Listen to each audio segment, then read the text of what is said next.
In March 1966, Kennedy flew to California, where his Senate subcommittee was investigating the causes of a strike by migrant grape pickers. If I have reason to believe that there's going to be a riot started and somebody tells me that there's going to be trouble if you don't stop them, then it's my duty to stop them. And then you go out and arrest them? Well, absolutely. And charge them? Charge them. What do you charge them with? To violate an unlawful assembly. This is the most interesting concept, I think, that you suddenly hear or talk about the fact that somebody makes a report about somebody's going to get out of order, perhaps violate the law, and you go in and arrest them. They haven't done anything wrong. How can you go arrest somebody if they haven't violated the law? They're ready to violate the law. In other words...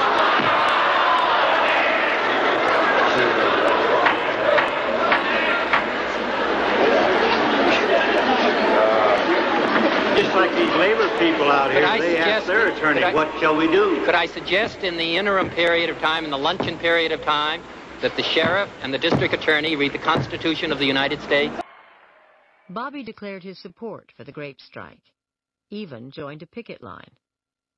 He was discovering there were causes he believed in, people he could fight for.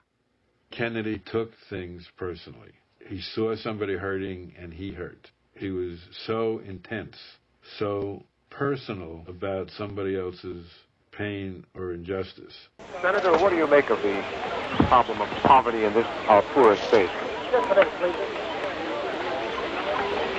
Well, I think it's obviously greater poverty as we've had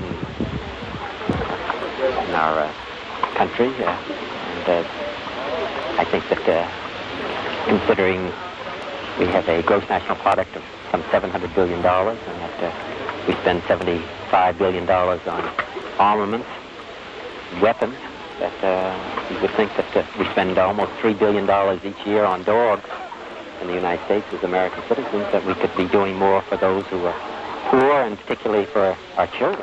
If you feel that we can have a new day for America, if you feel that we can do better for those who are deprived within our own country, that we can stand for something more within the United States, if you think that we have a role that we can play with all of mankind, I ask for your help. I ask for your assistance. I think that we can win in Chicago. I think we can win the election in November, and I think we can have a new day for the United States of America. Thank you very much. What we need in the United States is not hatred. What we need in the United States is not violence and lawlessness, but is love and wisdom and compassion toward one another.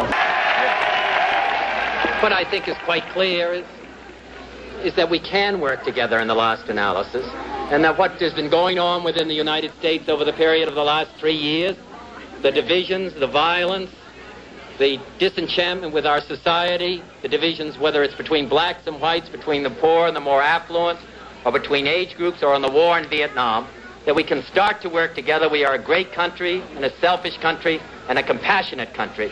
And I intend to make that my basis for running and over the period of the next year.